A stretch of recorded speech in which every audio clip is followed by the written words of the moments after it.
doing a wrap up. This is my first monthly wrap up. This is the end of my first full month as a tuber. It was great. Don't want to get all sentimental on you guys. Blown away by how incredibly kind and wonderful it has been here. Thank you. Thank you to everyone who watches and comments and sends me DMs on Instagram. That's my favorite. All right, should we talk about books? March wrap up. I had a phenomenal reading month. I read 11 books. I had 4 5-star books. Am I too generous with my 5 stars? Shelling out the stars like they grow on trees, you know? The first book I read this month was No One Is Talking About This by Patricia Lockwood. I do not have it here to hold in my hand because I lent it to my friend Dan. I did discuss this book in a video I made about internet books. I'm a little wary of recommending you watch that because it was a very early vid. Might be like my second video ever. We have evolved, we have grown since then, but I do discuss the book quite a bit in there. So check it out if you want to see how much the production value on this channel has improved in just 4 weeks. This book is written in a collection of fragments that resemble tweets. The book really reads as 2 separate halves. The first half is really just word vomit in these fragmentary forms, and the second half is this heartbreaking section about love and children and loss, and oof, broke my heart. I loved it. It did take me a little bit to get into this book, and when I lent it to my friend Dan, I said, don't give up if you don't like the first half, it's a little weird. And he came back to me and said, I loved the first half. My friend Dan is a very online human, and I am not. He works in digital media, and he said to me, you know, I'm not surprised that you didn't love the first half like I did because you don't have the brain poison. The lesson is that if you're extremely online like my friend Dan, or you're a Luddite like me, this book really spoke to both of us. I loved it. It was great.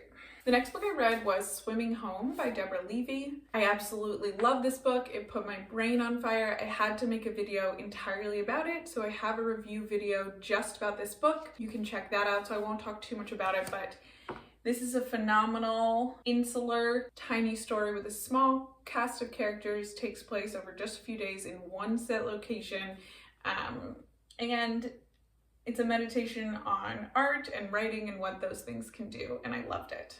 Highly recommend. The next book I read was also a 5-starer for me, my second 5-star book of the month, which was The Life of the Mind by Christine Smallwood. If I could think of like my type of book, this is it. This is my book. I haven't talked a ton about this. So this book tells the story of Dorothy, who's an adjunct professor.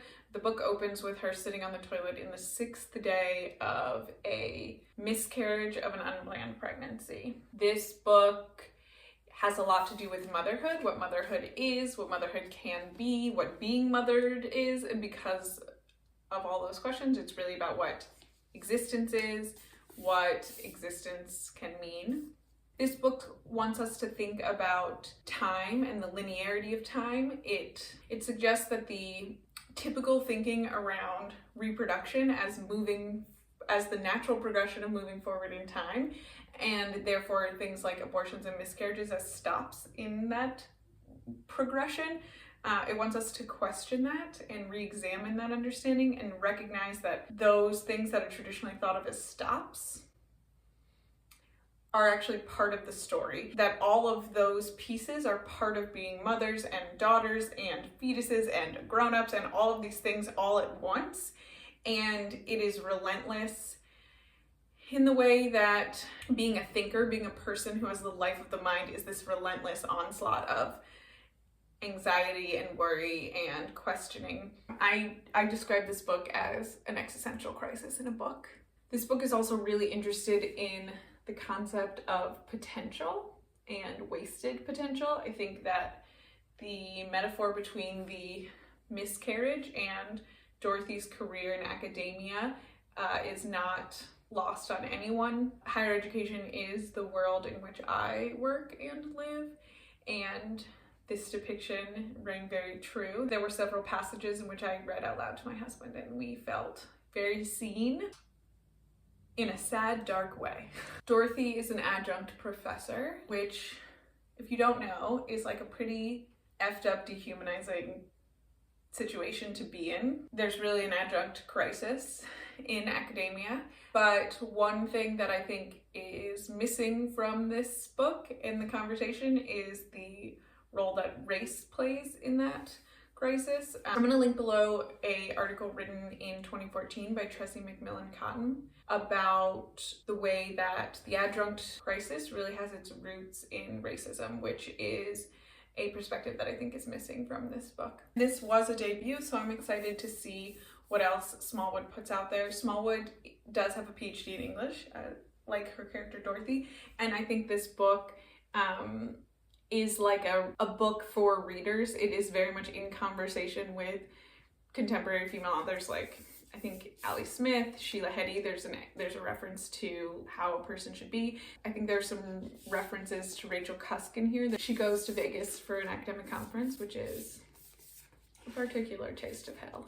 She is having a drink with like a distant colleague she sort of knows, and this colleague is telling a story about other people, and it is very outline-esque. This is a book lover's book. The next book I read this month was Milk Fed by Melissa Broder. This was the least successful book for me this month. I found the main character to be a little one-dimensional. I mentioned there were some Zionist politics, and I had a really hard time getting past that. I also sort of felt kind of icky about the consent in this book. The main character falls for this woman who is very clear with her that being in a relationship before marriage is something she's not interested in. The main character, Rachel, pursues her anyway, and there's a lot of sex scenes which I don't have a problem with, but I found them sort of boring and repetitive in this book. I don't know, a lot of people like this. I think it's probably a good book for a lot of people. Just wasn't for me. All right, next I read my favorite book of the year so far. My personal mission to get this book read by everyone on the internet. So good. If you've not read this book, stop what you're doing and order this book, linked below. This is a criminally underrated collection of essays by Eleanor Savage. She's an Australian author. The UK edition of this book is even prettier. The blueberries are a little more saturated. Savage explores a few main themes. She talks a lot about sexual assault and dealing with trauma and reckoning with trauma. She discusses a lot of themes of capitalism, gentrification, an essay called Satellite about the gentrification of her working class home in Australia, but then how that is itself a colonization of native land. Another major theme in these essays is about writing and what writing can do, why we write when all of this other terrible stuff is happening in the world. I think ultimately it's an argument for writing as an act of hope, which as a reader is all we can ask for. She's doing really interesting things with form. There's so many different forms in this book. There's a long form poem, there's personal essay, there's essay written as a newspaper article. I also will definitely reread and revisit this. I will never stop talking about this book. Best book of the month for sure. I think that this book is also in conversation with some great writers, namely Kathy Acker, Maggie Nelson. If you're fans of either of those women, you will love this book. If you are a breathing human being in the world, you will love this book. The next book I read this month is What Are You Going Through by Sigrid Nunez. I don't think I've talked about this on here yet. This is a nice little guy. The main character is a woman who we follow throughout the book, and she has two people with whom she mainly interacts in this story. One is a dying friend, and the other person with whom our protagonist is spending time with is an ex-boyfriend who is obsessed with the climate crisis. So this is a book about demise, right? We see a character who is facing imminent personal demise and a character who is grappling with just as imminent planetary demise. So a real cheerful read. My legs are falling asleep. All right, the next two books I read this month were Spring by Karl Ove Knausgaard and Spring by Ali Smith. I did this for my Spring Fever reading vlog. Not much to say, although, spoiler alert, I much preferred the Ali Smith. The next book I read was Animal by Lisa Taddeo, which was kindly sent to me in advance copy by Avid Reader Press. Lisa Taddeo wrote Three Women a few years ago, which was an absolute favorite book of the year for me. I loved it. It's a nonfiction telling of the lives of three different women and their experiences with desire and sexual violence and sex and love. This is very much a fictional book. It follows a main character named Joan. This book is wild. I think ultimately this book is asking us to consider if that main character Joan is a psychopath. And perhaps the suggestion is that being a woman in the world and being subject to all the violence that entails is crazy making. The next book I read was Minor Feelings by Kathy Park Hong, An Asian American Reckoning. This is a collection of essays about her experience as an Asian American woman. I really enjoyed this. It was a short, quick read. Kathy Park Hong is a poet, and you know that I love books written by poets because they take such care with their words. My two favorite essays in this story were Stand Up, about stand-up comedy and Richard Pryor, and the story in which the title comes. And my other favorite piece from this collection was An Education, which is a story about her in college and her two other best friends who happen to also be Asian American females and artists, and their similarities and differences and friendship. And then lastly, I read another freaking 5-star. Second Place by Rachel Cusk. Phenomenal. I loved it. Broke my heart into a million pieces. I talk about this in my most recent reading vlog, number 4, so I won't go into it too much, but it destroyed me. I loved it. I dog-eared the crap out of it. I took an embarrassingly manic number of notes, spilled coffee on it, which is the sign of true love. I pre-ordered copies of this for several of my female friends. This was also kindly sent to me by FSG for our Strauss and Giroux. Thank you so much for the advance copy. I absolutely loved it. Before we wrap this up, I have 3 more reading recs for you, 3 pieces of short writing. First, I want to recommend The Case for and Against Love Potions, which came out in the New Yorker a couple weeks ago. This is a piece of short fiction by Mbole Mbue. Mbue published Behold the Dreamers in 2016, and she has a new book coming out very soon, if not already out, maybe came out this month. And I have not read either yet, but I absolutely love the short story, so I will check it out. This story is a farce of women seeking love. It's written in the second person as advice to somebody who's seeking help with their love life. Mbue's new book that came out this month is called How Beautiful We Were. It's the one with the hands, the disembodied arms on the cover like this. Another thing I read this month was an essay by the author Joanne Beard.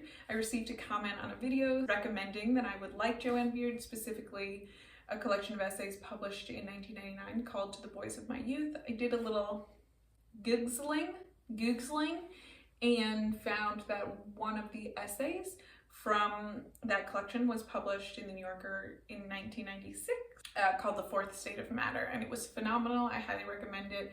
This tells the story of a week in Joanne Beard's life as she is working for a physicist who is exploring plasma as the fourth state of matter in addition to liquid, gas, and solid. During that week, there is a tragic event, alters Joanne Beard's life forever. This essay, despite that life-altering event, is also concerned with the monotony of day-to-day life, and mostly it's concerned with the joy of having a pup. The love that a pup provides, that spoke to me. And lastly, I want to highly recommend an essay I read this month called I Read Your Little Internet Novel by Brandon Taylor. Brandon Taylor is the author of Real Life, which if you saw my TBR pile recently, I have, and I still haven't read, and I'm the last person in the universe to read it. But I do subscribe to his Substack newsletter called Sweater Weather, and this essay was printed in that. It looks at the Patricia Lockwood and Lauren Euler books the same way that my video on the internet did, and just puts me to shame. It compares the internet novel to the idea of the Gothic novel. Brandon argues that the internet novel, as we've seen in multiple variations from Patricia Lockwood to Lauren Oyler, suggests that there's this idealization of this world in which the internet was this great place to be in like the early 2000s before we all got the brain poison. And it sort of like idolizes that version of the internet and says that the current internet is just a place where we've all become assholes, and this was this perfect version of it. And he says like this argument is pretty white and privileged and short-sighted, and in these internet novels we never see people of color and hear about Black Twitter and hear about all these corners of the internet where the internet is actually saving people's lives, as Brandon Taylor argues, because they are not seeing themselves represented anywhere else in mass media. For someone like Patricia Lockwood or Lauren Oyler, who grew up seeing themselves everywhere as privileged white people, the internet as it is now is only full of junk. But for somebody like Brandon Taylor, who is a person of color, who is gay, who comes from a marginalized community, the internet has actually been a place where he could carve out or experience a carved out world that really speaks to him. So I will link to that below. I will link to the Joanne Beard, I will link to the Brandon Taylor essay, and I will also link to the Mbue short story in the section below. I promise that the New Yorker is not currently paying me. We got to the end of our March reading list. This was too long. Currently I'm reading Milkman by Anna Burns. You can expect to see me talk about that in a future video. Let me know in the comments below what your favorite book of the month was. Let me know below if you have read Blueberries. Let me know below you have purchased Blueberries because I asked you to. Comment a blue heart emoji if you're in the Blueberry gang gang. Gang gang! Thanks for watching, thanks for being here. If you enjoyed this or any of my content this month, feel free to subscribe. She's an official YouTuber now. Like and subscribe. Alright, see you soon. Love you, nerds!